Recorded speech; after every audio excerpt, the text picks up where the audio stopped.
এবার আসেন সাইয়্যিদুল মুতাওয়াক্কিলিন, সকল নবী রাসূলগণের মাথার তাজ আমার নূর নবীজি মুহাম্মদ মুস্তাফা সাল্লাল্লাহু আলাইহি ওয়াসাল্লামের তাওয়াক্কুলের কথা আল্লাহ ওনার উপর অবতীর্ণ কোরআনের মধ্যে তুলে ধরেছেন। আল্লাহ তাআলা তার হাবিবকে বললেন, আপনি মক্কা থেকে হিজরত করুন মদিনাতুল মুনাওয়ারায়। সুবহানাল্লাহ। আপনাকে হিজরত করে মক্কা থেকে মদিনাতুল মুনাওয়ারায় যেতে হবে। আল্লাহ তাআলা নির্ধারিত সময়টা আগে জানান নাই। আল্লাহর হাবিব আবু বকর সিদ্দিককে বললেন, আবু বকর, যখন আমি হিজরত করব তুমি আমার সঙ্গী হবা। যখন আল্লাহর পক্ষ থেকে হিজরতের হুকুম হলো, আল্লাহর হাবিব সাল্লাল্লাহু আলাইহি ওয়াসাল্লাম সিদ্দিক আকবরের দরজায় এসে ডাক দিলেন। গভীর রাত, ভিতর থেকে সঙ্গে সঙ্গে জবাব আসলো, লাব্বাইকা ওয়া সাদাইকা ইয়া রাসূলুল্লাহ। আয় আল্লাহর রাসূল, আমি হাজির আছি। আবু বকর সিদ্দিকের দরজা খুলে গেল। রাসূলুল্লাহ জিজ্ঞেস করলেন, আবু বকর, তুমি কি ঘুমাও নাই? আজকে রাতেই যে হিজরত, আমি তো তোমারে বলি নাই। সিদ্দিক আকবর বললেন, ইয়া রাসূলুল্লাহ, ইয়া হাবিবাল্লাহ, আপনার কদমে আমার বাবা মা দুজনে কুরবান হয়ে যাক। যখন আপনি বলেছিলেন হিজরতের সময় আপনি আমাকে সঙ্গে রাখবেন, তখন আমি দিনের বেলা সারাক্ষণ আপনার পায়ের কাছে বসে থাকতাম, আর রাতের বেলা বিছানায় পিঠ লাগায় ঘুমাইতাম না, দরজায় ট্যাক লাগায় দাঁড়ায় দাঁড়ায় ঘুমাতাম। যদি আপনি রাতে এসে আমাকে ডাকেন, আমি বিছানায় যদি ঘুমাই, একবারের জায়গায় দুইবার ডাকলে আবু বকরের বেয়াদবি হয়ে যাবে। দেখুন, আল্লাহ তাআলা বলেছেন, ওয়াজিলাত কুলুবুহুম, তাদের অন্তরসমূহ ভীত সন্ত্রস্ত হয়ে যায়, নরম হয়ে যায় খাঁটি মুমিনদের আল্লাহর বিধান উচ্চারিত হলে। এখন এখানে আমাকে ব্যাখ্যা দিতে হবে অন্তর নিয়ে। মানুষের অন্তরগুলো চার প্রকার। কয় প্রকার? আহমদ বিন হাম্বল রাহমাতুল্লাহ সহিহ সনদে তার মুসনাদে একটি হাদিস এনেছেন। আল্লাহর হাবিব সাল্লাল্লাহু আলাইহি ওয়াসাল্লাম ইরশাদ করেছেন, মানুষের অন্তর চার প্রকার। কয় প্রকার? চার প্রকার। আমি কিন্তু একটু পরই প্রশ্ন করব, উত্তর দিতে হবে ইনশাআল্লাহ। প্রথম প্রকার হচ্ছে কলবুন আজরাত। কলবুন আজরাত ফাহুয়া কলবুল মুমিন। প্রথম প্রকার কলব হচ্ছে পবিত্র পরিচ্ছন্ন জ্যোতির্ময় অন্তর, মুমিনের কলব। সর্বাবস্থায় যে অন্তর থেকে সূর্যের জ্যোতির মতো নূর বের হতে থাকে, সুবহানাল্লাহ, এই অন্তরটা হচ্ছে কলবুল আজরাত। আজরাত, সুবহানাল্লাহ। এই অন্তর যার থাকবে, আখিরাতে তার কোনো চিন্তা। আল্লাহ রাব্বুল আলামিন বলেন, ইয়াওমা লা ইয়ানফাউ মালুন ওয়ালা বানুন ইল্লা মান আতাল্লাহা বিকলবিন সালিম। কাল কিয়ামতের দিন সহায় সম্পদ, বিত্ত, বৈভব, সন্তান সন্ততি কোনো কাজে আসবে না, বরং যে পবিত্র হৃদয় নিয়ে আল্লাহর কাছে উপস্থিত হবে তার কোনো চিন্তা নাই। কথা বুঝতেছেন? আমি কি মাহফিলে না কবরস্থানে? সারা শব্দ লাগবে তো। প্রথম প্রকার কলব হচ্ছে কলবুন আজরাত, পবিত্র পরিচ্ছন্ন হৃদয়, পুরাটাই নূর, সুবহানাল্লাহ। দ্বিতীয় প্রকার কলব হচ্ছে কলবুন মারবুতুম বিল গিলাফ, অন্ধকারাচ্ছন্ন কলব, যেটার ভিতরে শিরক আর কুফরের অন্ধকার ছাড়া কিচ্ছু নাই, পর্দা দিয়ে আচ্ছন্ন। কখনো সে কলবে হেদায়েতের নূর ঢুকবে না। এটা হচ্ছে কলবুল কাফের, কাফেরের অন্তর। কার অন্তর? যে কলবের কথাটি আল্লাহ তাআলা সূরাতুল বাকারার শুরুতেই বলে দিয়েছেন। আল্লাহ রাব্বুল আলামিন বলেন, খাতামাল্লাহু আলা কুলুবিহিম ওয়া আলা সামঈহিম ওয়া আলা আবসারিহিম গিশাওয়া ওয়া লাহুম আযাবুন আযীম। আল্লাহ রাব্বুল আলামিন কাফেরদের অন্তরসমূহ এবং কর্ণসমূহের মধ্যে সিল মেরে দিয়েছেন, আর তাদের দৃষ্টির সামনে তুলে ধরেছেন পর্দা। তাদের জন্য রয়েছে কঠিন শাস্তি। সাইয়্যিদিনা আব্দুল্লাহ ইবনে আব্বাস রাদিয়াল্লাহু তাআলা আনহুমা, ওনার থেকে তানবীরুল মিকবাস মিন তাফসীর ইবনে আব্বাসের মধ্যে এসেছে, আব্দুল্লাহ বিন আব্বাস বলেছেন, আল্লাহর হাবিবের জামানায় আবু জেহেল সহ 25 জন কাফেরের ব্যাপারে আল্লাহ তাআলা খাসভাবে এই আয়াত নাজিল করেছেন।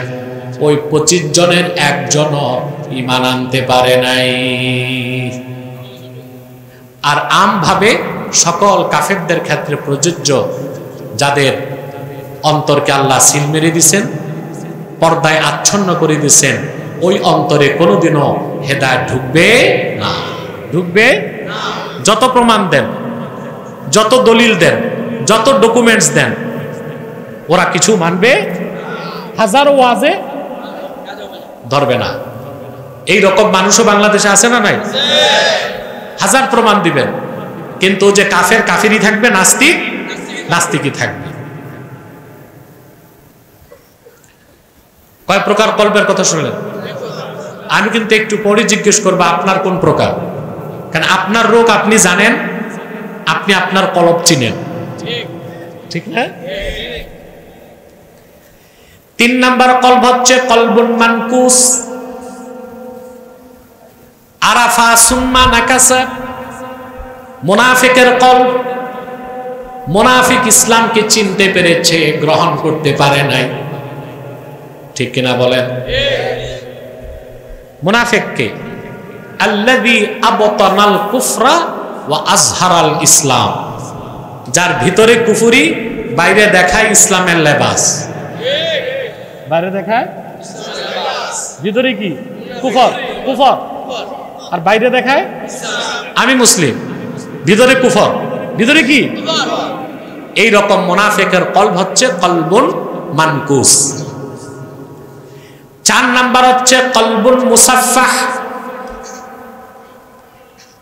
ফাফিহি ঈমানু ওয়া নিফাক। 4র্থ প্রকার কলব হচ্ছে গুনাহগার মুসলমানদের কলব, ওখানে ঈমানও আছে, আবার কিছু মুনাফিকিও আছে। এই জন্য এই ধরনের শ্রোতা মসজিদেও দৌড়ায়, সিনেমা হলেও যায়, ওয়াজের মাহফিলেও আছে, আবার গানের কনসার্টেও আছে। অন্তরে ঈমানও আছে, নেফাকও। এটা কলবুন মুসাফফাহ। এখন বলেন আমাদের বাংলাদেশীদের কোন প্রকার কলব বেশি? কয় নাম্বারটা? আলহামদুলিল্লাহ, আমি খুশি যে একটা বিষয় আপনাদের বুঝাতে পেরেছি, আলহামদুলিল্লাহ। অধিকাংশ বাঙালির কোন কলব অসুস্থ? 4র্থটা। এই অন্তরে ঈমানও আছে, নেফাকও। ফামাসালুল ঈমানি ফীহি কাল বাকলা ইয়াবুদ্দুহাল মাউত তাইয়্যিব। এই রকম অন্তরে যে ঈমান আছে সেটা সবুজ শাকসবজির মতো, পবিত্র পানি পেলে তা বেড়ে যায়। ওয়া মাসালুন নিফাকি ফীহি কাল কুরহাতি ইয়ামুদ্দুহাল কাইহু। আর এই অন্তরে যে নেফাক আছে ওটা হচ্ছে ঘা বা ক্ষত স্থানের মতো, দূষিত রক্ত বা পুষ পেলে তা বেড়ে যায়। তার মানে হচ্ছে এই ধরনের 4র্থ প্রকার অন্তর যাদের অসুস্থ অন্তর, ওরা যত বেশি ন্যাক আমল করবে, হৃদয়টা পবিত্র হতে হতে একেবারে পরিচ্ছন্ন পবিত্র হয়ে যাবে। আর যদি ওরা গুনার কাজ বেশি করে, এক সময় পুরা অন্তরটাই ঈমান শূন্য হয়ে যাবে, মুনাফিক হয়ে যাবে। তাহলে অন্তর কয় প্রকার? আমাদের অধিক সংখ্যক বাঙালির কোন প্রকার? কলবুন মুসাফফা, কলবুন মুসাফফা। এখানে ঈমানও আছে, নেফাকও আছে। আমরা যদি নেক আমল বেশি করি, নেফাকের রোগ সেরে যাবে। কুতিবা মিন ফি দিওয়ানিল মুমিনিন, আমাদের নাম মুমিনদের খাতায় উঠে যাবে। আর যদি গুনাহ মাত্রাতিরিক্ত হয়, ওখানে আর ঈমান থাকবে না, মুনাফিকিতে ভরপুর হয়ে যাবে। কুতিবা ফি দিওয়ানিল মুনাফিকিন, নামটা মুনাফিকের খাতায় চলে যাবে। এবার আসেন কোরআন শরীফের আয়াতের অর্থটা এবার বুঝতে পারবেন। আল্লাহ রাব্বুল আলামিন বলেছেন, ইন্নামাল মুমিনুনা আল্লাযীনা ইযা যুকিরাল্লাহু ওয়াজিলাত কুলুবুহুম, খাঁটি মুমিন তো তারাই যাদের সামনে আল্লাহর জিকির উচ্চারিত হলে, আল্লাহর বিধান উচ্চারিত হলে, আল্লাহর হুকুম মানার জন্য তাদের অন্তর প্রস্তুত হয়ে যায়। এরা হচ্ছে ওইসব মুমিন যাদের অন্তরগুলো প্রথম প্রকার, যে অন্তরের নাম কলবুন আজরার, যে অন্তরে শুধুই ঈমান, ওখানে কোনো ভেজাল নাই, নেফাক নাই, রোগ নাই। সুবহানাল্লাহ বলেন। আমরা কি আমাদের ঈমানটা মজবুত করে হৃদয়টাকে পূর্ণ পবিত্র করতে পারবো? তখন ওয়াজ কাজে আসবে, জিকির কাজে আসবে, শরীয়তের বিধান ঘাড় ধরে মানাইতে হবে না, বরং আল্লাহর বিধান শোনার সাথে সাথেই অন্তরগুলো বিনয়ে অবনত হয়ে যাবে আল্লাহর হুকুম মানার জন্য। বলেন সুবহানাল্লাহ। এরপরে আল্লাহ রাব্বুল আলামিন বলেন, খাঁটি মুমিনদের দ্বিতীয় আলামত বা নিদর্শন, ওয়া ইযা তুলিয়াত আলাইহিম আয়াতুহু জাদাতুহুম ঈমানা, আর তাদের সামনে যখন আল্লাহর কোরআনের আয়াত তেলাওয়াত হয়, কোরআনের আয়াত তাদের ঈমানকে বহু বহু গুণ বাড়ায় দেয়। মুমিন যত বেশি কোরআন শুনবে তার ঈমান বাড়বে। এখন আকীদার একটি সূক্ষ্ম মাসালা বলতে হয়। ইমামে আজম আবু হানিফা রাহমাতুল্লাহ, আমাদের মাযহাবের ইমাম, কত বড় আলেম! বাংলাদেশে কিছু লামাযহাবী বের হইছে আবু হানিফা রহমতুল্লাহকে নিয়ে সমালোচনা করে। আন্ডা ব্যাপারী, শুটকি ব্যাপারী, পেঁয়াজের আড়তদার, বলে আমি তো মাযহাব মানি না, আমি আহলে হাদিস। বলে আবু হানিফা এই হাদিসটা বুঝে নেই। কে আবু হানিফা? ৮০ হিজরিতে তার জন্ম। সুবহানাল্লাহ। ৪ জন সাহাবী সাক্ষাৎ লাভ করছে। ১২শত তাবিঈনের কাছে যে হাদিস আর ফিকহ শিখেছেন। সুবহানাল্লাহ কইবেন না? ব্যবসার টাকা দিয়া ২০,০০০ মানুষকে ফকিহুল উম্মাত বানিয়েছেন। সুবহানাল্লাহ। সারা জীবনে ৮১,০০০ মাসালা ইস্তেমবাদ করছেন। ৫০,০০০ হাদিস তার সনদ সহ মুখস্থ ছিল। কয়েক লক্ষ হাদিস তার সংগ্রহে ছিল। সুবহানাল্লাহ। ইবনে আবিদিন শামী রাদ্দুল মুহতার ফতোয়া শামীতে উল্লেখ করেছেন, মুকদ্দমাতে এসেছে, তিনি প্রতিদিন ৫০০ রাকাত নফল নামাজ পড়তেন, ৫৭ বার হজ আর উমরা করছেন। এগুলো অন্যান্য কিতাবে এসছে। ফতোয়া শামীতে যেটা আসছে, ইন্নাহু রাআ রাব্বাহু মিআতা মাররাতিন ফিল মানাম, স্বপ্নে আমার আল্লাহকে ১০০ বার দেখেছেন। সুবহানাল্লাহ। ইমাম বুখারীর উস্তাদের উস্তাদের উস্তাদ, তার নাম আবু হানিফা, আর তার ভুল ধরে আন্ডা ব্যাপারী। আর ভুল ধরে কি? আন্ডা ব্যাপারী আর পেঁয়াজের আড়তদার। পেঁয়াজের আড়তদার। বিশ্ববরণ্য ইমাম আজম আবু হানিফা বলেছেন, ইন্নাল ঈমানা লা ইয়াজিদু ওয়া লা ইয়ানকুস, ঈমান বাড়েও না, ঈমান কমে না। অপরদিকে ইমাম বুখারী, আওজাঈ, দাউদ জাহিরি, সুফিয়ান সাউরি, আব্দুল্লাহ ইবনুল মুবারক, আহমদ বিন হাম্বল, ইমামে শাফি, ইমামে মালিক, ইমামে জুহরি, সবার মতে ইন্নাল ঈমানা ইয়াজিদু ওয়া ইয়ানকুসু, ঈমান বাড়ে এবং কমে। আবার কোরআন শরীফের আয়াতও আমরা দেখতে পেলাম, আল্লাহ বলেছেন মুমিনদের সামনে কোরআন তেলাওয়াত হলে তাদের ঈমান কোরআনের আয়াত বাড়িয়ে দেয়। তাহলে কি ইমাম আজম এগুলো বুঝেন নাই? প্রশ্ন আসে কিনা? সকল মুহাদ্দিসদের কথায় আর ইমাম বুখারীর কথায় কোনো বৈপরীত্য নাই। বক্তব্যটা হচ্ছে এটা, আবু হানিফা বলেছেন ইন্নাল ঈমানা লা ইয়াজিদু ওয়া লা ইয়ানকুস, ঈমান বাড়ে না কমে না, তার মানে হলো ইন্না আসলাল ঈমান লা ইয়াজিদু ওয়া লা ইয়ানকুস, মূল ঈমানটা বাড়েও না কমেও না, ওয়ালাকিন্না নূরাল ঈমান ইয়াজিদু বিত-তাআতি ওয়া ইয়ানকুসু বিল মাসিয়া, কিন্তু নেক আমল করলে ঈমানের নূরটা বেড়ে যায়, নাফরমানি করলে ঈমানের নূর কমে যায়। তো ঈমান বাড়েও না কমেও না, এটার অর্থ হচ্ছে মূল ঈমানটা বাড়েও না কমেও না, যেটা তাসদিক বিল জানান ওটা মূল ঈমান, ওটা বাড়েও না কমেও না, কিন্তু ঈমানের নূরটা বাড়ে, ঈমানের নূরটা কমে। তাহলে আল্লাহর কোরআন তেলাওয়াত হলে যাদের ঈমান বাড়ে তার মানে তাদের ঈমানের নূর বেড়ে যায়, বলেন সুবহানাল্লাহ। এটা সবচেয়ে চমৎকার ব্যাখ্যা দিয়েছেন আল্লামা শাহ ওলিউল্লাহ মুহাদ্দিস দেহলভী রাহমাতুল্লাহি আলাইহি, হুজ্জাতুল্লাহিল বালেগায়। তার বক্তব্যটিকে আমি সহজ ভাষায় আপনাদের সামনে উপস্থাপন করছি। আপনারা হ্যারিকেন দেখেছেন? হারিকেন, এখন তো আর হারিকেন টারিকেন নাই, গ্রাম দেশেও পাওয়া যায় না। হ্যাঁ, তো নৌকায় কে যাবে? নৌকা তো দেশ ছাড়ছে, নৌকায় পাওয়া যায়। প্রিয় ভাইরা, এই যে হারিকেন দেখবেন সন্ধ্যার সময় যখন আগুন ধরানো হয় পুরা ঘর আলোকিত, সারা রাত হারিকেন জ্বললে সকালবেলা দেখবেন ঘর অন্ধকার।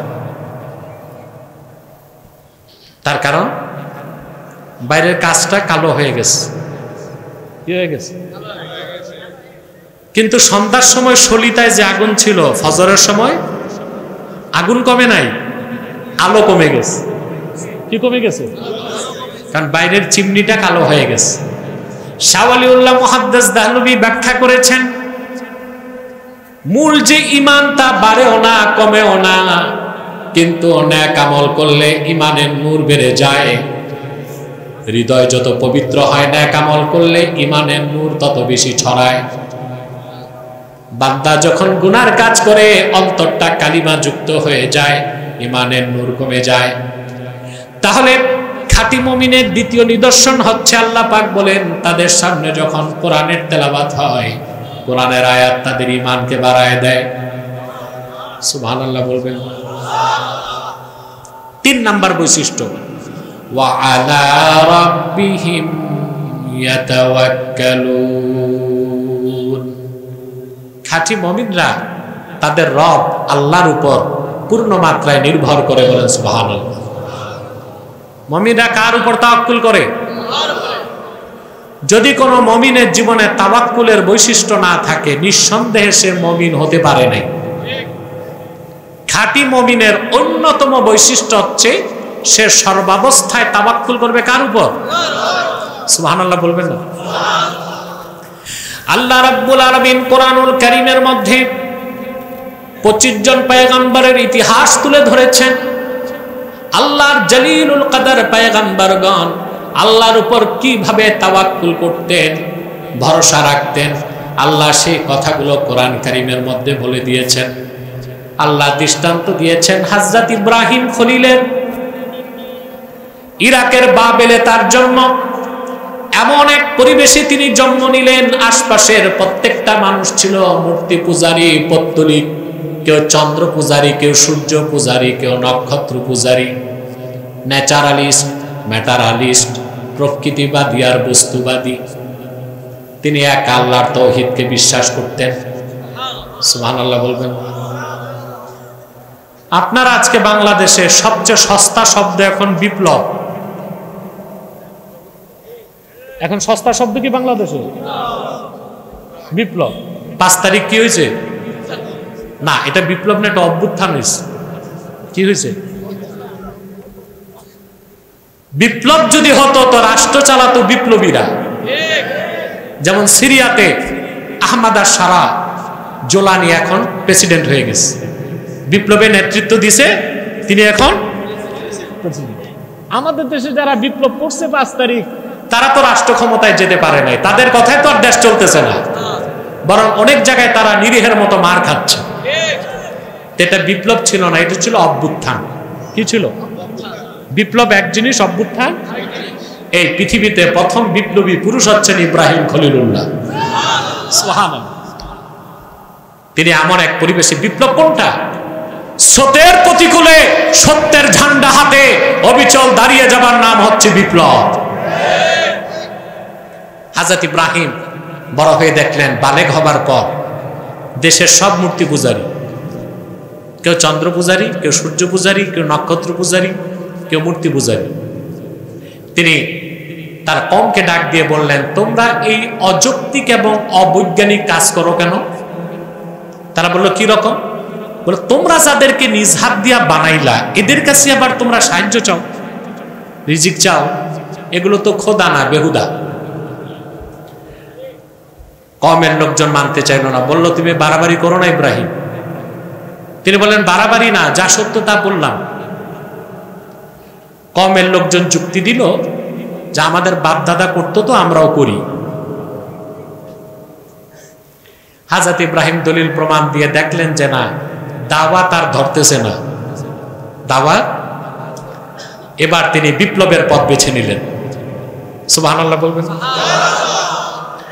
কোরআন কারীমে আল্লাহ তাআলা বলেন, হযরত ইব্রাহিম বললেন, ওয়াতাল্লাহি লা আকিদান্না আসনামাকুম বা'দান তুওয়াল্লু মুদবিরিন।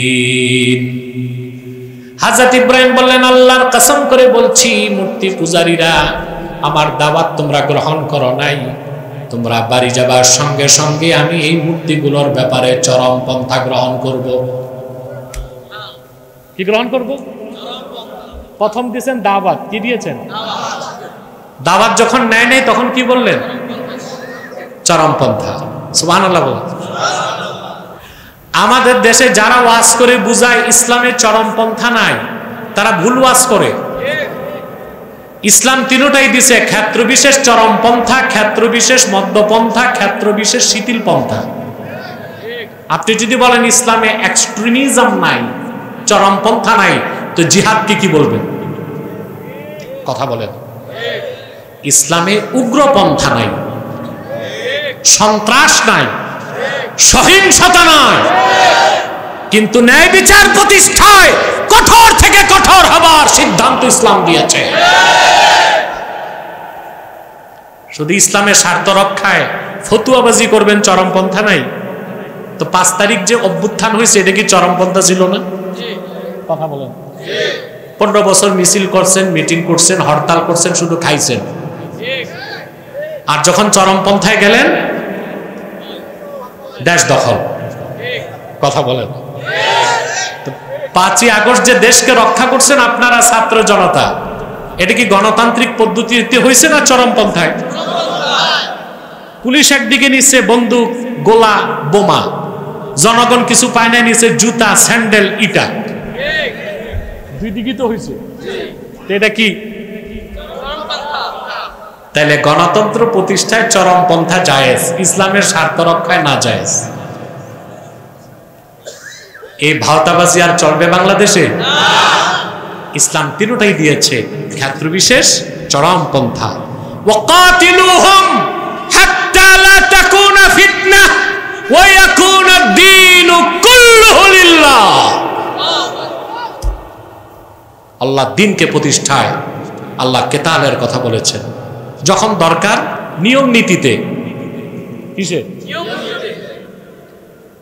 ইসলামী শরিয়া মানার ক্ষেত্রে আল্লাহ দিয়েছেন মধ্যপন্থা। আর বেদিনের কাছে দ্বীনের দাওয়াত দিতে হবে শিথিল পন্থায়। আল্লাহ এটা বলেন নাই যে হিন্দু বৌদ্ধ ধৈরা ঘাড় নোয়ায়া মুসলমান বানাবে। ইসলামের সুমহান আদর্শ তাদের কাছে তুলে ধরবেন, তারা ইসলামের আদর্শে মুগ্ধ হয়ে মুসলমান হবে। সেক্ষেত্রে শিথিল পন্থা কি পন্থা? তো ইসলাম কটা পন্থা দিয়েছে? হযরত ইব্রাহিম প্রথম দিলেন দ্বীনের দাওয়াত, সুবহানাল্লাহ। প্রথম দিলেন শিথিল পন্থা, তিনি শিরককে ঘৃণা করলেন। তারপর গেলেন মধ্যপন্থায়, দ্বীনের দাওয়াত দিলেন। দেখলেন না কোনোটাই কাজ হচ্ছে না, তখন গেলেন, তিনি বললেন তোমরা বাড়ি যাবার পরই আমি চরমপন্থা গ্রহণ করব। তারপর কি করলেন? فَجَعَلَهُمْ جُذَاذًا إِلَّا كَبِيرًا لَهُمْ لَعَلَّهُمْ إِلَيْهِ يَرْجِعُونَ। কুঠার একটা নিয়া সব মূর্তির নাক কান ভাঙতে লাগলেন। সব ভাঙ্গা জুজাজা টুকরা টুকরা করে সবগুলো নকশা মানচিত্র বদলাই দিছে। এটা কি চরমপন্থা ছিল? কথা বলেন।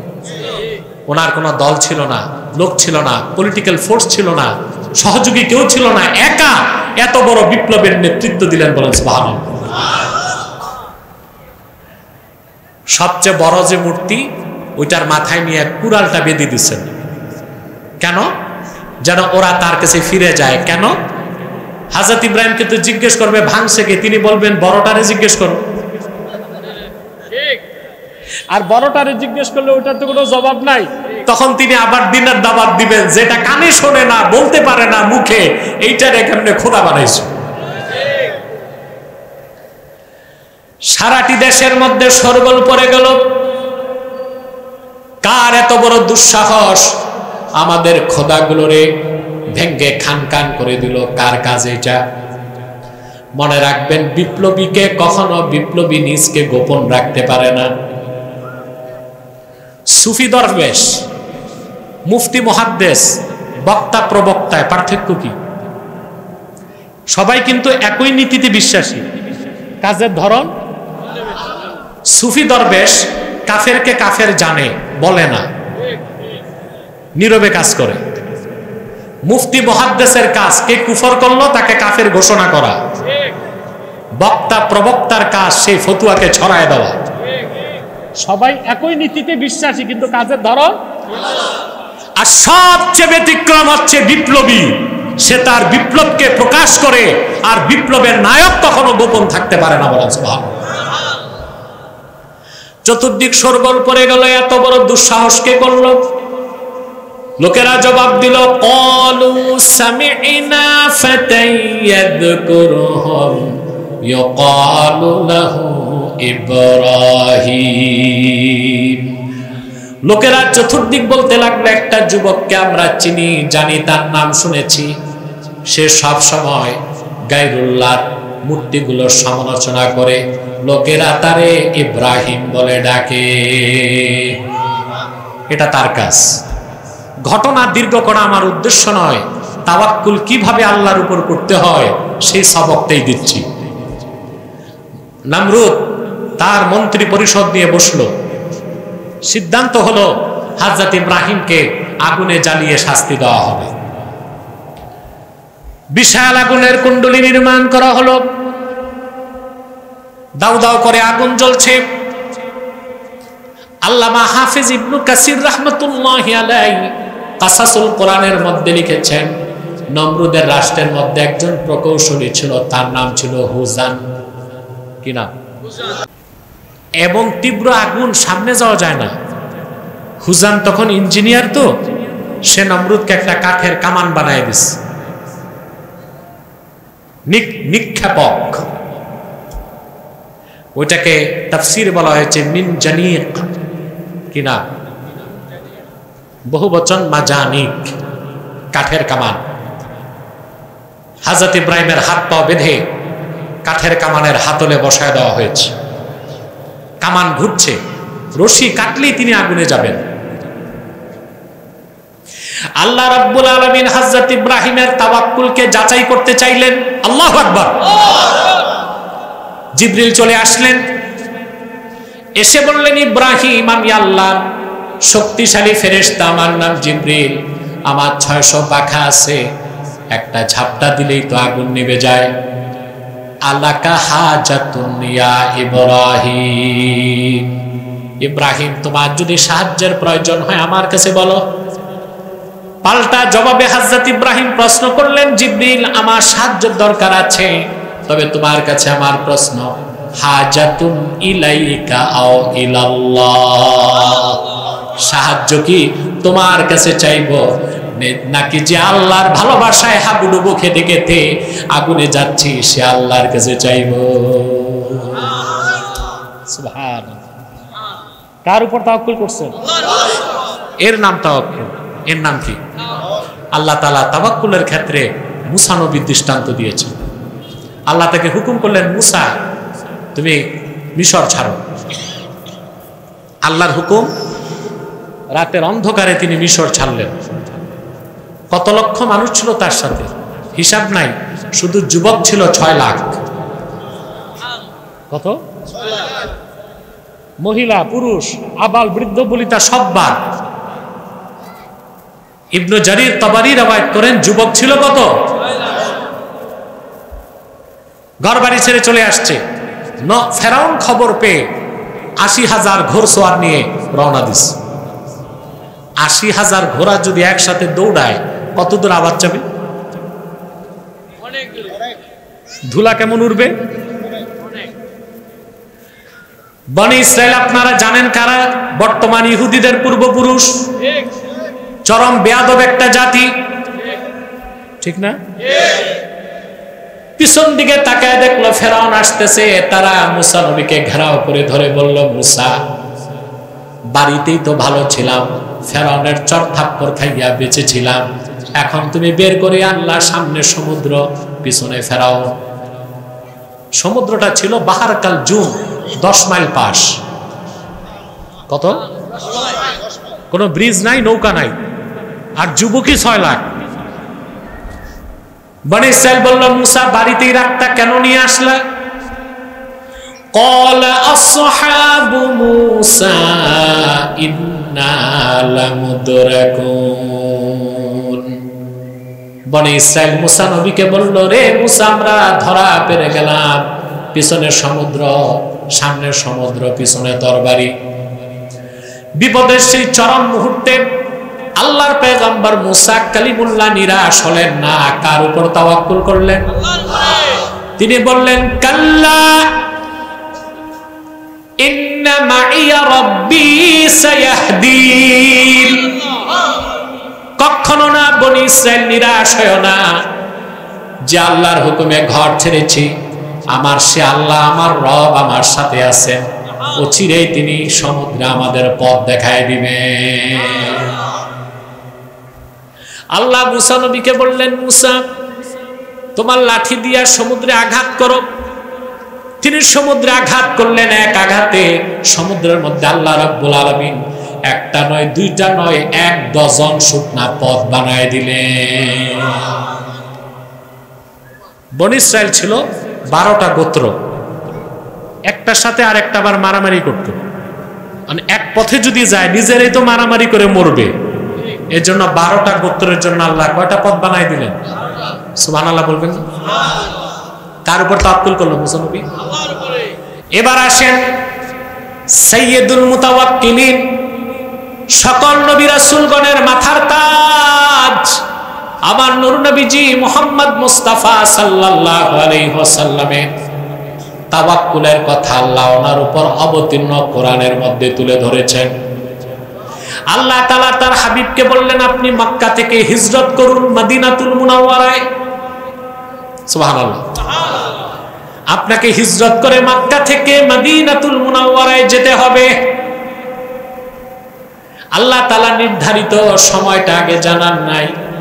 আল্লাহর হাবিব আবু বকর সিদ্দিককে বললেন, আবু বকর যখন আমি হিজরত করব তুমি আমার সঙ্গী হবা। যখন আল্লাহর পক্ষ থেকে হিজরতের হুকুম হলো, আল্লাহর হাবিব সাল্লাল্লাহু আলাইহি ওয়াসাল্লাম সিদ্দিক আকবরের দরজায় এসে ডাক দিলেন।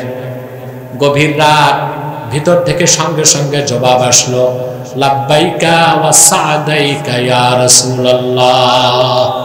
আয় আল্লাহর রাসূল আমি হাজির আছি। আবু বকর সিদ্দিকের দরজা খুলে গেল। রাসূলুল্লাহ জিজ্ঞেস করলেন, আবু বকর তুমি কি ঘুমাও নাই? আজকে রাতেই যে হিজরত আমি তো তোমারে বলি নাই। সিদ্দিক আকবর বললেন, ইয়া রাসূলুল্লাহ ইয়া হাবিবাল্লাহ, আপনার কদমে আমার বাবা মা দুজনে কুরবান হয়ে যাক।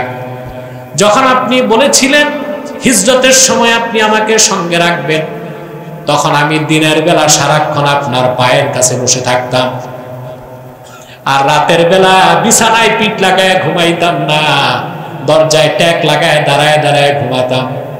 যদি আপনি রাতে এসে আমাকে ডাকেন, আমি বিছানায় যদি ঘুমাই, একবারের জায়গায় দুইবার ডাকলে আবু বকরের বেয়াদবি হয়ে যাবে। আল্লাহর হাবিব সাল্লাল্লাহু আলাইহি ওয়াসাল্লাম মক্কা থেকে হিজরত শুরু করলেন মদিনা মুনাওয়ারার দিকে। 3 রাত আল্লাহর হাবিব গারে সৌরে অবস্থান করেছেন। সকালবেলা আবু জেহেল পদচিহ্ন বিশারদ, যারা পায়ের চিহ্ন দেখলে বলতে পারতো কার পায়ের চিহ্ন, এরকম একজন এক্সপার্টকে নিয়ে সঙ্গে সশস্ত্র কাফেরদেরকে নিয়ে গারে সৌর পর্যন্ত চলে এসেছে। ইমামে বুখারী রওয়ায়াত করেন, আবু জেহেলের নেতৃত্বে কাফেররা গারে সৌরে আসার আগে আল্লাহ তাআলা মাকড়সাকে হুকুম করলেন, গারে সৌরের মুখে মাকড়সা জাল পেতে দিল। আল্লাহ কবুতরকে হুকুম করলেন, কবুতর ডিম পেড়ে দিল। মাটিকে আল্লাহ আদেশ করলেন, আল্লাহর হুকুমে বাবলা গাছ হয়ে গুহার মুখটাকে ঢেকে দিল। সুবহানাল্লাহ বলবেন। পদচিহ্ন বিশারদ আবু জেহেলকে বলল, কাবার মালিক আল্লাহর কসম করে বলছি, মুহাম্মদ সাল্লাল্লাহু আলাইহি ওয়াসাল্লাম এবং ওনার সঙ্গে আবু বকর এই গারে সৌরে আছে। আবু জেহেল বলল, যদি মুহাম্মদ সাল্লাল্লাহু আলাইহি সাল্লাম ভিতরে প্রবেশ করতেন, মাকড়সার জাল তো ঠিক থাকতো না। আসলে আবু জেহেল বুঝতে পারে নাই আল্লাহ তার হাবিব মুহাম্মদ সাল্লাল্লাহু আলাইহি ওয়াসাল্লামকে আপন কুদরতে নিরাপত্তা দেবার জন্য মাকড়সাকে হুকুম করে জালটা তৈরি করিয়েছিলেন। সিদ্দিক আকবর উপরের দিকে তাকায় দেখেন কাফেরদের পা দেখা যায়। দিনের বেলা সূর্যের আলোতে নাঙ্গা তরবারি চকচক করছে। আবু বকর সিদ্দিকের চোখ থেকে পানি ঝরছে। আল্লাহর হাবিব বললেন, লিমা তাবকি ইয়া আবা বকর, ওরে আবু বকর কান্না করছো কেন? তিনি বললেন, ইয়া রাসূলুল্লাহ ইয়া হাবিবাল্লাহ, আপনার কদমে আমার পিতামাতা দুইজনই কুরবান হোক, আমি আমার জীবনের সংখ্যায় কান্না করছি না। আমি ভয় পাচ্ছি কাফেররা যদি নিচের দিকে তাকায়, তাকালেই তো আপনাকে আর আমাকে দেখতে পাবে। আপনার কদমে আমার জীবন কুরবান হোক, কোনো আফসোস নাই, কিন্তু আপনাকে তো তারা শহীদ করে ফেলবে। বিপদের সেই চরম মুহূর্তে আল্লাহর হাবিব তাওয়াক্কুল করলেন কার উপর? কি শব্দে? শব্দগুলো আল্লাহ কোরআনে নাজিল করে দিয়েছেন। وَإِذْ يَقُولُ لِصَاحِبِهِ لَا تَحْزَنْ إِنَّ اللَّهَ مَعَنَا।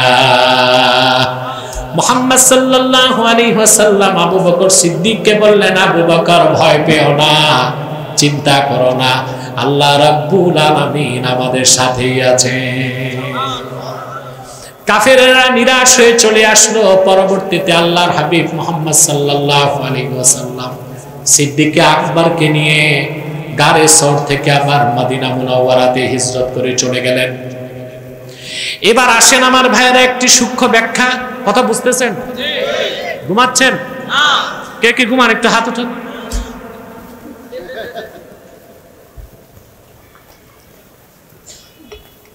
আর 10 মিনিট ইনশাআল্লাহ, কষ্ট হবে না তো? খুব বাতাস লাগতেছে। সম্মানিত সুধী, লক্ষ্য করুন ভালো করে। মুসা আলাইহিস সালাম বিপদের চরম মুহূর্তে যখন আল্লাহর উপর তাওয়াক্কুল করলেন, তিনি বললেন, ইন্না মাইয়া রাব্বি, আমার সাথে আমার রব আছেন। আর আল্লাহর হাবিব বিপদের চরম মুহূর্তে বললেন, ইন্নাল্লাহা মাআনা, আল্লাহ আছেন আমাদের সাথে। আল্লামা বাইজাবি বলেন, এই দুই কথার পার্থক্য আকাশ এবং জমিন। আল্লাহু আকবার। মুসা নবী বিপদের চরম মুহূর্তে যখন আল্লাহর উপর তাওয়াক্কুল করেছেন, মুসা নবী আল্লাহর কথা স্মরণ করার আগে নিজের কথা স্মরণ করেছেন।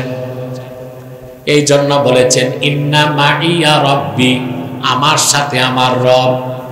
কিন্তু নবী রাসূলগণের মাথার তাজ তোমার নবী, আমার নবী, বিশ্ব নবী মুহাম্মদ মুস্তাফা সাল্লাল্লাহু আলাইহি ওয়াসাল্লাম বিপদের চরম মুহূর্তেও নিজের কথা মনে করার আগে আল্লাহকে স্মরণ করেছেন। সেজন্য তিনি বলেছেন ইন্নাল্লাহা মা'ানা, আল্লাহ আছেন আমাদের সাথে। সুবহানাল্লাহ। আমার ভাইরা, আল্লাহর হাবিব মুহাম্মদ সাল্লাল্লাহু আলাইহি ওয়াসাল্লাম ১,৫০০ বছর আগে সাহাবায়ে কেরামকে তাওয়াক্কুল শিক্ষা দিয়েছেন, আর সাহাবায়ে কেরাম থেকে উম্মত তাওয়াক্কুল শিখেছে। মুমিন মুসলমান ততক্ষণ পর্যন্ত খাঁটি মুমিন হতে পারবে না যতক্ষণ না আল্লাহর উপর তাওয়াক্কুল না রাখবে। সেজন্য আল্লাহ বলেছেন খাঁটি মুমিন যারা ওয়া আলা রাব্বিহিম ইয়াতাওয়াক্কালুন, কার উপর ভরসা করবে? হায়াতের জন্য, মওতের জন্য, রিজিকের জন্য, সুখের জন্য, দুঃখের জন্য। এগুলো মুখে বলেন, আপনাদের বিশ্বাস নাই? রিজিকের মালিক আল্লাহ, রিজিকের জন্য যদি আল্লাহর উপর ভরসা করতেন, তা আপনাদের মধ্যে ওরা কারা যারা ফ্যামিলি প্ল্যানিং গ্রহণ করেন? কথা বলেন।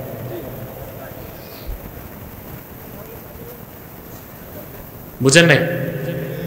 পরিবার পরিকল্পনা, ফ্যামিলি প্ল্যানিং যারা গ্রহণ করছেন, তাদের তো এই বিশ্বাস নাই যে আপনার সন্তানটার রিজিকের মালিক আল্লাহ। এই বিশ্বাস থাকলে কি নাজায়েজ কাজ করতেন? সারা পৃথিবীতে স্মার্ট রাষ্ট্রগুলোতে পরিবার পরিকল্পনা নিষিদ্ধ, নিষিদ্ধ। ওরা যত পারে ওদের উৎপাদন বাড়াচ্ছে। বাংলাদেশ থেকে ১১৭ গুণ বড় হচ্ছে রাশিয়া। কত? ওই দেশের জনসংখ্যা এখন মাত্র 14 কোটি। কত? ওদের জন্মহার কমে যাচ্ছে। এজন্য প্রেসিডেন্ট পুতিন বিশেষ রাষ্ট্রীয় ফরমান জারি করছে, পুরুষরা যেন মহিলাদের সাথে বাড়িতে আসার অপেক্ষা না করে যে যেখানে পারে ফিজিক্যাল রিলেশন যেন করে। আরে ভাই নাউজুবিল্লাহ কইয়েন না, ও তো বেদিন, ওর কি মাসালা আছে নাকি? মানে ওর কথা হলো রাতের অপেক্ষা করো না, সব জায়গায় ফিজিক্যাল রিলেশন করো যেন জনসংখ্যা। আর ইউনিসেফ, ইউনেস্কো আর ওয়ার্ল্ড হেলথ অর্গানাইজেশন আমাদের দেশে যত পরিবার পরিকল্পনা চালু করছে, এর একমাত্র উদ্দেশ্য মুসলিম জনসংখ্যা কমানো। গ্রাম দেশে বুড়া মানুষ ধরে নিয়ে যায়, নাস্তা করায়, তারপর জায়গা মতো একটা ইনজেকশন দেয়, 1800 টাকা নগদ দেয়। বুড়া তো খুশি, বাকবাকো, নাস্তা পাইছে, 1800 টাকা পাইছে। বুড়া তো জানে না এক ইনজেকশনে ফ্যাক্টরি ফিউজ। বুড়ার কিন্তু এই খবর, ও দেখছে 1800 টাকা আবার নাস্তা, কিন্তু এক ইনজেকশনে যে কাম, ফ্যাক্টরি ফিউজ করে দিছে, এই খবর। আল্লাহর উপর যার তাওয়াক্কুল আছে, রিজিকের মালিক আল্লাহ, সে কি সন্তান জন্ম দেবার ক্ষেত্রে এসব চিন্তা করবে? হ্যাঁ, তবে রেজিস্টার্ড ডাক্তার যদি লিখিত দেয় যে আপনার স্ত্রী কনসেপ্ট হলে মারা যেতে পারে বা বড় ধরনের শারীরিক ক্ষতি হবে, তখন আপনি বার্থ কন্ট্রোল করতে পারেন। কথা বুঝতে পারছেন? তখন আপনি জন্ম নিয়ন্ত্রণ করতে পারেন। কিন্তু রেজিস্টার্ড ডাক্তারের লিখিত এ ছাড়া এটা গুনাহ, কখনো কখনো এটা শিরক। যদি রিজিকের ভয়তে সন্তান আর না নেন, তাহলে বোঝা গেল মহান আল্লাহর উপর আপনার রিজিকের ব্যাপারে ভরসা। মনে রাখবেন, যার ঈমান যত মজবুত তার তাওয়াক্কুলের দরজা তত। সুবহানাল্লাহ বলবেন না? আবু দাউদ শরীফের হাদিস, এক সাহাবী আল্লাহর হাবিবের কাছে এসে বললেন, ইয়া রাসূলুল্লাহ, ইয়া হাবিবাল্লাহ, আমি উট নিয়ে এসেছি, কিন্তু উটকে বাঁধি নাই, আল্লাহর উপর তাওয়াক্কুল করেছি। রাসূলুল্লাহ বললেন, যাও উট আগে বাঁধো, তারপর আল্লাহর উপর তাওয়াক্কুল করো। আবার কিছু সাহাবীকে রাসূল করিম সাল্লাল্লাহু আলাইহি সাল্লাম তাওয়াক্কুলের শিক্ষা দিতে যেয়ে বললেন। একটা হাদিস আমি শোনাচ্ছি, ইবনে মাজাতে এসেছে, বলবো? আল্লাহর হাবিব সাহাবায়ে কেরামকে বললেন, লাউ আন্নাকুম তাওয়াক্কালতুম আলাল্লাহি হাক্কা তাওয়াক্কুলিহি লারাযাকাকুম কামা ইয়ারযুকুত তায়র তাকদু খিমাসাও ওয়া তারুহু বিতানা। ও আমার প্রিয় সাহাবীরা, আল্লাহর উপর যে রকম তাওয়াক্কুল করা দরকার, তোমরা যদি ওই রকম তাওয়াক্কুল করতে পারো, আল্লাহ তাআলা যেভাবে পাখিকে বিনা চেষ্টায় রিজিকের বন্দোবস্ত করে দেন, তোমাদেরকে ব্যবসার চাকরি ছাড়া ঘরে বসিয়ে বসিয়ে রিজিক দিয়ে দিবে। সুবহান। হাদিসে পাখির কথা কেন আসছে? প্রশ্ন আসে না? একটা বাঘ শিকার করার পর কিছু খায়, কিছু রাখে, কথা বলে। ক্ষুদ্র পিঁপড়া, পিপিলিকা 6 মাসের খানা স্টোর করে রাখে। সৃষ্টি জগতে একমাত্র পাখি রিজিকের জন্য পুরাপুরি আল্লাহর উপর ভরসা রাখে। সকালবেলা খালি পেট বেরিয়ে যায় জিকির করতে করতে, সুবহানাল্লাহ। সন্ধ্যার সময় যখন আল্লাহর জিকির করতে করতে বাড়ি আসে, ওদের পেট ভরে যায়। সুবহানাল্লাহ। দেখেন, আমি একটা উদাহরণ দিচ্ছি। এখন শীতকাল, আপনার সুনামগঞ্জ, হাওর অঞ্চল, অনেক হাওর ওইদিকে, সুনামগঞ্জ, কুলাউড়া, তারপরে ওই সাইডে অনেক হাওর খালি জায়গা। ওই বিলগুলোতে এখন অতিথি পাখিরা এসেছে। সুবহানাল্লাহ। সহজ কথা, অতিথি পাখিগুলো আসছে কোত্থেকে? আলাস্কা থেকে, সাইবেরিয়া থেকে। 10-11 হাজার কিলোমিটার পথ পাড়ি দিয়ে ওরা আসছে। আজকে টক অফ দ্য ওয়ার্ল্ড, আমেরিকাতে একটা প্লেন আর একটা হেলিকপ্টার ক্র্যাশ হয়ে সব মরে গেছে, ঠিক না? কুয়াশাতে প্লেন চলতে পারে না, লো ভিজিবিলিটিতে হেলিকপ্টার চলতে পারে না। আর কোথায় 10,000-11,000 কিলোমিটার দূর থেকে পাখিগুলো চলে এসেছে। কারণ এখন সাইবেরিয়াতে, আলাস্কাতে তাপমাত্রা হচ্ছে -71 ডিগ্রি সেলসিয়াস, বরফ, রিজিক নাই। ওরা রিজিকের জন্য চলে এসেছে বাংলাদেশ। আপনাদের কাছে আমার প্রশ্ন, সাইবেরিয়া কিংবা আলাস্কার পাখিগুলো তো ভূগোল পড়ে নাই, জিওগ্রাফি জানে না। বাংলাদেশে তাপমাত্রা তাদের দেশের মতো তীব্র নয়। খবরটা কি আবহাওয়া অফিস টেলিফোন করে দিছে নাকি? সুবহানাল্লাহ। আল্লাহর নিদর্শন যে দেখতে পায় সে কখনো নাস্তিক হয় না। পাখিগুলোর কাছে কোনো ফোন যায় নাই, ওদের কাছে রাডার নাই, জিপিআরএস নাই, স্যাটেলাইট নাই, কিচ্ছু নাই। আল্লাহ ওদের মাথায় বুদ্ধি দিয়েছেন, ওরা সব উড়ে উড়ে চলে আসছে বাংলাদেশ। 2 মাস পেটটা ভরে মিঠা পানির মাছ খাইয়া যখন বুঝবে আমার দেশে শীত কমছে, আবার ওখান থেকে কি পুতিন ফোন দিবে নাকি আসো, ওরা টের পাবে এখন শীত, আবার ওরা উড়ে উড়ে চলে যাবে। কি লো ভিজিবিলিটি, কি কুয়াশা, কি তুফান, তাদের পথ আটকাতে পারে না। এটা কিভাবে সম্ভব? বিজ্ঞানের কাছে জবাব নাই, কোরআন কারীমে জবাব আছে। রব্বুনাল্লাযী আ'তা কুল্লা শাইইন খালকাহু সুম্মা হাদা। আমাদের রব হচ্ছেন তিনি, যিনি প্রতিটা সৃষ্টিকে ভিন্ন ভিন্ন আকৃতি দেন আর প্রতিটা সৃষ্টিকে জীবিকা নির্বাহের পথ দেখায় দেন। পাখিগুলোরে পথ কে দেখায় দিয়েছে? সুবহানাল্লাহ বলবেন। এই জায়গায় আসলে আর ডারউইনের গাঁজাখুরি বিবর্তনবাদ চলে?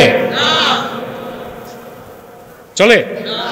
বিবর্তনবাদ একেবারেই কোনো কিছু ন্যাচারাল সিলেকশন না, কোনো কিছু প্রাকৃতিক নির্বাচন না, সব কিছু আল্লাহ কর্তৃক নিয়ন্ত্রিত। কিসের প্রকৃতি? এই যে আমেরিকা জ্বলে যাচ্ছে, ক্যালিফোর্নিয়া, লস অ্যাঞ্জেলস আগুনে জ্বলছে না? তা আমাদের দেশের সংবাদ পাঠক আর পাঠিকা, পাঠা আর পাঠি, খুব দুঃখ লাগে। এরা বলতেছে যে ইসরায়েল যে গাজাতে হামলা করছে প্রকৃতি প্রতিশোধ নিচ্ছে। মানে প্রকৃতির কথাটা বলে কিন্তু প্রকৃতির স্রষ্টার কথাটা ঠোঁটে আসে না। এইরকম সংবাদ পাঠক পাঠিকার কপালে তো ঝাড়ু মারা দরকার। এগুলো কি সংবাদ পাঠক পাঠিকা না পাঠাপাঠি? প্রকৃতির কৃতিত্ব স্বীকার করতেছে যে প্রতিশোধ নিচ্ছে কে? প্রকৃতি। আরে ভাই প্রকৃতি আবার কি? প্রকৃতির স্রষ্টা প্রতিশোধ নিচ্ছে, সেটা বলে না, বলে কি? প্রকৃতি। আফসোস, আসলে এদের বিদ্যা বুদ্ধির অভাব।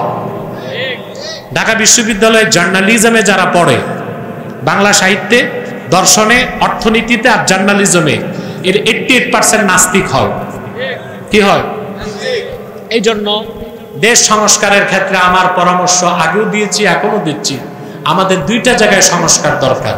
একটা হচ্ছে শিক্ষা খাতে, আর একটা হচ্ছে চিকিৎসা খাতে। প্রথমে শিক্ষা খাতে। কিসে? নতুবা দেশ তো সংস্কার হবে না। আপনারা এখন যে সেটআপটা চেঞ্জ করতেছেন, আবার যে সেটআপ আসবে, আগে যে সিলেবাসে পড়ছে অফিসাররা, কর্মকর্তারা, এখন যারা আসবে ওই একই সিলেবাসে পড়ছে না? আগে যারা যে বিশ্ববিদ্যালয়ের ছাত্র ছিল, এখন যারা আসবে ওইতে একই বিশ্ববিদ্যালয়ের ছাত্র, একই ফ্যাক্টরির মাল।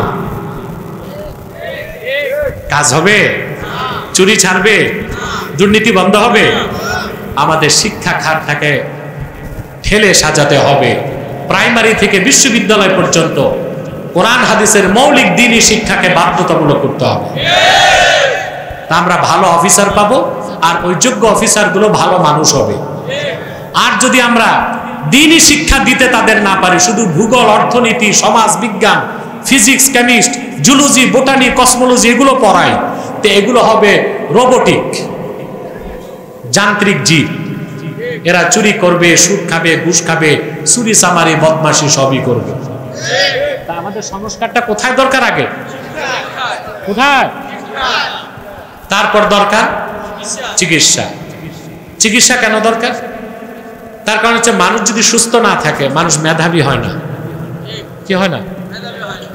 একটি সুন্দর জাতিকে সুস্বাস্থ্যের অধিকারী হতে হয় প্রত্যেককে। তা আমাদের চিকিৎসাটা তো একেবারে কেরোসিন হয়ে আছে, ঠিক না? তারপর সংস্কার দরকার আইনের ক্ষেত্রে। ইংরেজদের 196 বছরের পুরনো আইন দিয়া বাংলাদেশ চলতে পারে না। ইংরেজদের এই জঙ্গলি আইনকে ঝাড়ু দিয়া সাফ করতে হবে। আমাদের স্বপ্ন দেরিতে হলেও হবে, শরিয়া আইনে বাংলাদেশ চলবে। আজ হোক কাল হোক, হয়তোবা আমরা দেখব না, পরবর্তী প্রজন্ম দেখবে, কিন্তু আমাদের বয়ান ওখান থেকে সরার সুযোগ, আমাদের বয়ান আল্লাহ কবুল করুন। হয়তোবা আমরা দেখব না, পরবর্তী প্রজন্ম। আমার ভাইরা, তা তাওয়াক্কুল করবেন কার উপর? সেজন্য হাদিস শরীফে বলা হয়েছে, যদি তোমরা আল্লাহর উপর যতটুকু তাওয়াক্কুল করা দরকার করতে পারতে, আল্লাহ যেভাবে পাখিকে রিজিক দেন তোমাদের সেইভাবে রিজিক দিবেন। পাখিরা সকালবেলা খালি পেট বেরিয়ে যায়, সন্ধ্যায় তাদের উদর পূর্তি করে আল্লাহর জিকির করতে করতে বাড়ি ফিরে আসে। খাঁটি মুমিনের এই তিনটা বৈশিষ্ট্য। তারপর আরো দুইটা বৈশিষ্ট্য আল্লাহ বলেন, আল্লাযীনা ইউকিমুনাস সালাতা ওয়া মিম্মা রাযাকনাহুম ইউনফিকুন। যারা 5 ওয়াক্ত নামাজ আদায় করে আর আমি আল্লাহ যা রিজিক দিছি তার থেকে খরচ করে। খাঁটি মুমিন হতে এই দুইটা বৈশিষ্ট্য লাগবে, নামাজ আর যাকাত। নামাজ আর নামাজ পড়েন আপনারা? জনসংখ্যার দিক দিয়ে বাংলাদেশ দ্বিতীয় বৃহত্তম মুসলিম দেশ, নামাজ পড়ার দিক দিয়ে 10 নম্বরও নাই। জুমার দিন দেখবেন মসজিদ, বারান্দা, উঠান সব ভরে গেছে। আসর নামাজের পর সময় এক কাতার মুসলিম। তো জুমার সময় যারা আসছে ওরা কি ঘর জমাইছিল? গেছে কো? পরের দিন ফজরের সময় দেখবেন 3 জন গ্রাম দেশে, ইমাম, মুয়াজ্জিন, খাদেম। ইমামের যদি চাকরি যাওয়ার ভয় না থাকতো সেও মনে আসতো না।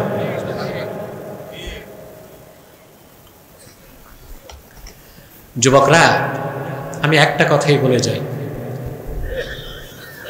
তুমি যদি নামাজ না পড়ো তোমাকে আমরা কাফের বলতে পারি না, তবে তুমি নিজে মুসলিম বলার অধিকারও রাখো না। আবার বলছি, তুমি যদি নামাজ না পড়ো তোমাকে আমরা কাফের বলতে পারি না, কিন্তু তুমি নিজকে মুসলিম দাবি করার অধিকারও। আল্লাহর হাবিব ইরশাদ করেছেন, মান সাল্লা সালাতানা ওয়াস্তাকবালা কিবলাতানা ওয়া আকালা যাবিহাতানা ফাযালিকাল মুসলিম। ঈমান আনার পরে যে ব্যক্তি আমাদের সালাত আদায় করলো, আমাদের কিবলা কাবাকে মানলো, আমাদের জবাইকৃত পশুর গোশত খেলো, সে লোকটা মুসলিম।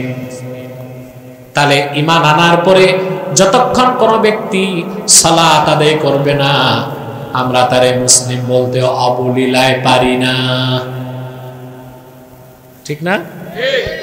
আরেকটা প্রশ্ন করি, চোর, হত্যাকারী, জেনাকার, শরাবখোর বড় অপরাধী না বেনামাজি বড় অপরাধী? কথা বলেন। ইন্না তারিকাস সালাতি আকবাহু মিনাল কাতিলি ওয়াস সারিকি ওয়াজ জানি ওয়া মুদমিনিল খামরে। হত্যাকারী, চোর, জেনাকার, শরাবখোরের চেয়ে নিকৃষ্ট হচ্ছে বেনামাজ। তা আপনাকে খাঁটি মুমিন হতে নামাজ আর নামাজিদের পক্ষ নিতে হবে। এখন চোর ডাকাতের চেয়ে নিকৃষ্ট হচ্ছে বেনামাজি। আপনারা কি জেনে বুঝে মসজিদ, মাদ্রাসা, পঞ্চায়েত কমিটিতে চোর ডাকাতকে সভাপতি, সেক্রেটারি দেন? না, চোর ডাকাতকে দেয় না। কিন্তু চোর ডাকাতের চেয়ে নিকৃষ্ট বেনামাজিকে আপনারা মসজিদে আর মাদ্রাসায় সভাপতি দেন, সেক্রেটারি দেন। অধিকাংশ মসজিদ, বাংলাদেশে যদি 3.5 লক্ষ মসজিদ হয়, দেখবেন 2 লক্ষ মসজিদেই সভাপতি পদ নিয়ে বসে আছে সে যে এক ওয়াক্ত নামাজ পড়ে না। ইল্লাম তাগফির লানা ওয়া তারহামনা লানাকুনান্না মিনাল খাসিরিন। আল্লাহ তাআলা বাইতুস সুজুদ, জামে মসজিদ ও মাদ্রাসার উদ্যোগে আয়োজিত আজকের মাহফিলে তোমার জাকের শাকের নেককার বান্দাদেরকে নিয়ে হাত তুলেছি।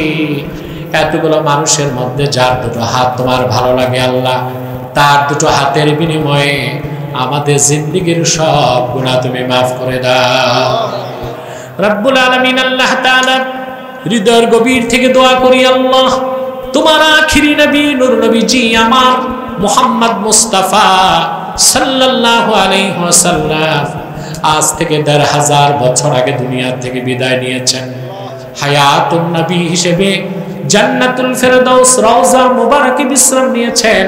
আল্লাহ জীবনে একবার তোমার আখিরি নবী নূর নবীজি আমার মুহাম্মদ মুস্তাফা সাল্লাল্লাহু আলাইহি ওয়াসাল্লামের জান্নাতুল ফেরদাউস রওজা মুবারকে উপস্থিত হয়ে গো আল্লাহ তোমার হাবিবের নূরের কদমে দরুদ ও সালামের হাদিয়া দেবার আগে আল্লাহ তুমি ডাক দিও না। আল্লাহ তাআলা একবার বা একাধিকবার যারা সোনার মদিনায়, নূরের মদিনায় যেতে পেরেছি আল্লাহ, জীবনে বারবার তোমার আখিরি নবী নূর নবীজি আমার মুহাম্মদ মুস্তাফা সাল্লাল্লাহু আলাইহি ওয়াসাল্লামের নূরের শহর মদিনাতুল মুনাওয়ারা জিয়ারতের জন্য তাদের কপালটা খুলে দাও। হৃদয়ের গভীর থেকে দোয়া করি, আল্লাহ তোমার আখিরি নবী নূর নবীজি আমার মুহাম্মদ মুস্তাফা সাল্লাল্লাহু আলাইহি ওয়াসাল্লামের নূরের চেহারা মোবারক স্বপ্নে একবার দেখে গো আল্লাহ জান্নাত ওয়াজিব হবার আগে তুমি ডাক দিও না আল্লাহ। একবার বা একাধিকবার যারা তোমার আখিরি নবী নূর নবীজি আমার মুহাম্মদ মুস্তাফা সাল্লাল্লাহু আলাইহি ওয়াসাল্লামের নূরের চেহারা মোবারক স্বপ্নে দেখার সৌভাগ্য লাভ করেছে, জীবনে বারবার দেখার জন্য তাদের কপালটা তুমি জান্নাতি কপাল বানায় দাও আল্লাহ। আমাদের অনেকের বাবা নাই, অনেকের মা নাই, অনেকের বাবা মা একজনও নাই। যত মানুষের বাবা মা দুনিয়া থেকে বিদায় নিয়ে অন্ধকার কবরে চলে গেছে আল্লাহ, সকল মুসলমান বাবা মার কবরকে আল্লাহ তুমি জান্নাতের বাগান বানায় দাও। এই মসজিদের জন্য মাদ্রাসার জন্য আর মাহফিলের জন্য যারা ধন দিয়েছে, মন দিয়ে খেটেছে, নৈতিক সমর্থন জ্ঞাপন করেছে, সকলের ধনমনকে কবুল করে এই মাহফিলটা আমাদের সবার জন্য নাজাতের জারিয়া বানায় দাও। আল্লাহ তাআলা পর্দার আড়ালে আমার মা বোন যারা হাত তুলে বসে আছেন, তাদের মনের দুঃখ কষ্টগুলো দূর করে তাদের প্রত্যেককে একটি সোনার সংসার হাদিয়া করে দাও। রব্বুল আলামিন, আমার কলিজার টুকরা যুবক ভাইগুলোকে তোমার হাতে সুপর্দ করে দিলাম। আল্লাহ, প্রত্যেক যুবককে খাঁটি ইমানদার বানায় দাও, সহি আকীদার ধারক বানায় দাও, আহলুস সুন্নাহ ওয়াল জামাতের অনুসারী বানায় দাও। প্রত্যেক যুবককে আল্লাহ খাতমে নবুয়ত আন্দোলনের সৈনিক বানায় দাও। যাদের চাকরি নাই, চাকরির ব্যবস্থা করে দাও। ব্যবসা যাদের আছে, ব্যবসায় বরকত দাও। বিদেশ যারা যেতে চায়, বিদেশ যাওয়া সহজ করে দাও। আল্লাহ, আমাদের মুশকিলাতকে আসান করে দাও। নেক হাজাত ও চাহাতকে কবুল করে নাও। আল্লাহুম্মা ইন্না নাতাওয়াসসালু ইলাইকা বিওয়াসিলাতি হাবিবিকাল মুহতারাম নবিকাল খাতিম সাইয়্যিদিনা ওয়া সাইয়্যিদিল আবরার নবিয়িনা ওয়া নবিয়িল আমবিয়া মুহাম্মদ ইবনে আব্দুল্লাহ নবিয়্যিল্লাহ রাসূলিল্লাহ সাল্লাল্লাহু আলাইহি ওয়াসাল্লাম আল্লাযী আকমালতা বিহি কসরান নুবুওয়া ওয়া হাকামতা লা নাবিয়্যা বা'দাহু ওয়া আ'লানতা ফিল কুরআনি বিল বুরহান আন্না মুহাম্মাদান সাল্লাল্লাহু আলাইহি ওয়াসাল্লাম খাতামুন নাবিয়্যিনা ওয়াল মুরসালিন ক্বাবলা 15 সানা। রব্বিরহামহুমা কামা রাব্বায়ানি সগীরা। আল্লাহ, এই মাদ্রাসার জন্য, মসজিদের জন্য যে জায়গা দিয়েছিল মুতাওয়াল্লি মরহুম বরকত ভাই এবং মরহুম গোলাম মুস্তাফা আব্দুস সালাম, খাজা হাসমুতুল্লাহ স্বপন এবং সেক্রেটারির ভগ্নিপতি আইসিইউতে আছে, টুটুলের ভগ্নিপতি। আল্লাহ, যারা দুনিয়া থেকে বিদায় নিয়েছে তাদের কবর আযাব মাফ করে দাও। টুটুলের ভগ্নিপতিকে সুস্থ করে দাও। খতিব সাহেব মাওলানা আব্দুল কাইয়ুম, তার সম্মানিত পিতাকে আল্লাহ হায়াত দারাজ করো। ইন্তেকাল করেছে, আল্লাহ তার মাগফিরাতের ব্যবস্থা করে দাও। আল্লাহ, মুশকিলাতগুলো আমাদের আসান করে দাও। নেক হাজাত ও চাহাতগুলোকে কবুল করে নাও। সাল্লাল্লাহু তাআলা আলা খায়রি খালকিহি নবিয়িনা মুহাম্মাদিন নূরিল্লাহ ওয়া আলা আলিহি ওয়া সাহবিহি আজমাইন বিরহমাতিকা ইয়া আরহামার